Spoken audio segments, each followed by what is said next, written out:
Well, that cuts to the very heart of our biggest challenge is figuring out the economics of this, and that's, to answer your previous question is, how do we make sense of this? How do we monetize content online? And I would have to defer to, somebody much smarter than myself to figure that out. But we are getting there, and it is getting to a place where the web experience will be more like an application that you can download that will enable us to better monetize the content that we're producing. Do you want to make a comment? I saw your face.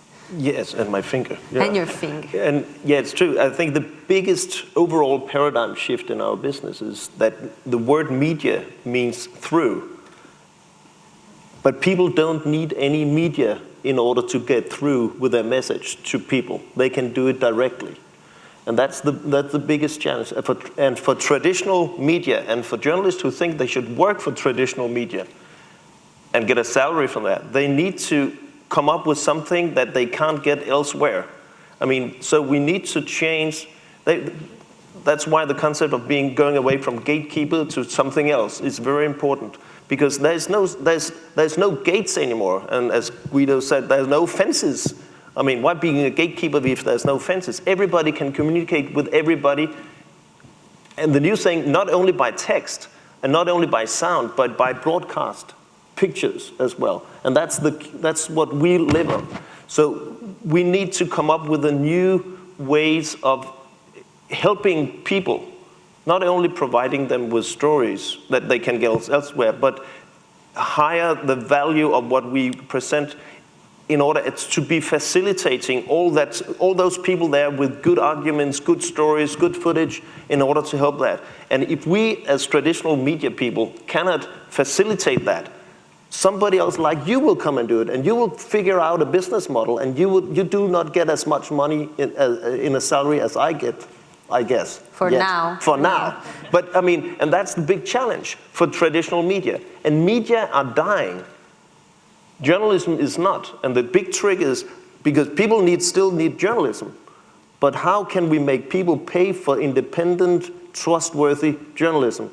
Come up with business models like that. And if they don't want to pay for it directly, and if you can't have advertising because Google and Facebook is stealing all the advertising money soon, then you had... Whoa. Sure, I think so. They also provide a lot of jobs around the world. I know, yeah, but still. Then you have philanthropy left, or some kind of state financing. And that's the 4 ways to finance it. And it's a major challenge to come up with ideas for that. You sit in Washington, so recently I've heard this debate in Washington whether public service, you have PBS, but it's not enough. Does the government has to step in like Sarkozy did, or a model that in Europe we have? What's your feeling around this? I really believe we need a mix of strategies, and that's not anything revolutionary, but the media is certainly changing. It's facing these new challenges. There's going to be, commercial enterprises, but I think they're increasingly being mixed in with other approaches, whether it's nonprofit or state-supported, and we're seeing that in many of the mainstream media now in the US are more open to those other sources. We see the New York Times, for instance, now accepting crowd-sourced stories, yes, in the sense that there are stories that they'll take in from journalists who are supported by a group of different funders, including the public. And if I just might talk about please. What his model of the network where it regulates itself, I think this is a very important point. And I would compare the state of network media today with with what we call the commons. How many of you are familiar with the concept tragedy of the commons? Yeah? Okay, that's pretty much what we have in the global network, is we have an open access resource. And as we know from our experience with environmental issues, if you don't have some kind of rules to take care of, to manage this open access resource, it gets destroyed. The traditional example is a piece of land in a town, and if all the farmers are allowed to bring their animals to graze there, the land gets destroyed. But traditionally, people had rules to manage this commons area. So if we can turn this open access resource into a commons with rules, hopefully self-regulating rules, but maybe sometimes there'll be rules brought down from above or coming from the bottom up. If we can turn this open access resource of the Web 2.0 into a commons, then I think we can really reestablish credibility. On this point, I agree with you, because yesterday on the boat we had an open buffet. Some of us were in line, and others were trying to cut the line. Yes.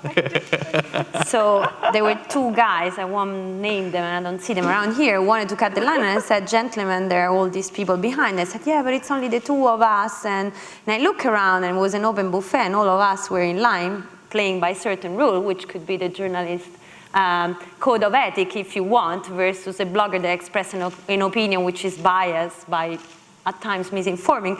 And the guy said, yeah, but it's only us, and plus there are plates on this side. It means all of you didn't understand that there was another point of entry. So I said, so go down the line and tell all of us that we are idiots and pick up your plate. So he had to go in the back. So somehow it's true that when we have open source and then we have a lot of possibility, a little bit of discipline, whether it's self. You're the gatekeeper, right? I was more of a kicker, but I wasn't really a gatekeeper, but I kind of moderate the traffic around the chicken, which was very good, so thank you. Naveen, go ahead.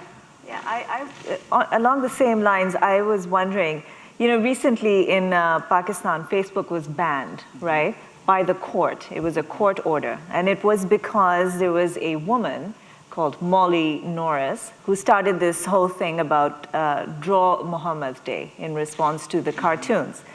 And, of course, it caused all of this uproar. She's, I'm sure, famous now. I mean, I'm talking about her, right? Mm-hmm. So do you think that kind of thing should be controlled? And I'm asking you, Christiana. Yeah. Well, it's a tricky line, because since I'm the facilitator, so I have like an ambassador here, right? I don't take stakes.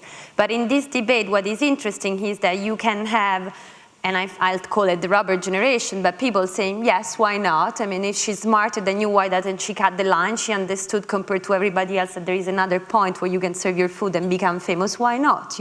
We have a culture of celebrity.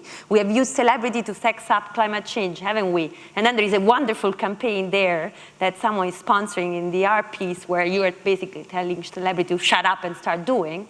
So there is that one part, and then there is the other part where some rule in society, if we're talking about democracy and if you're talking about higher value, needs to be instilled. So I don't have an answer to that, but I see in the work, I have my personal answer to that, which is the answer of telling people who are cutting the line, go back into the line, so have some kind of discipline based on universal value, but it's mine, so it's my point of view.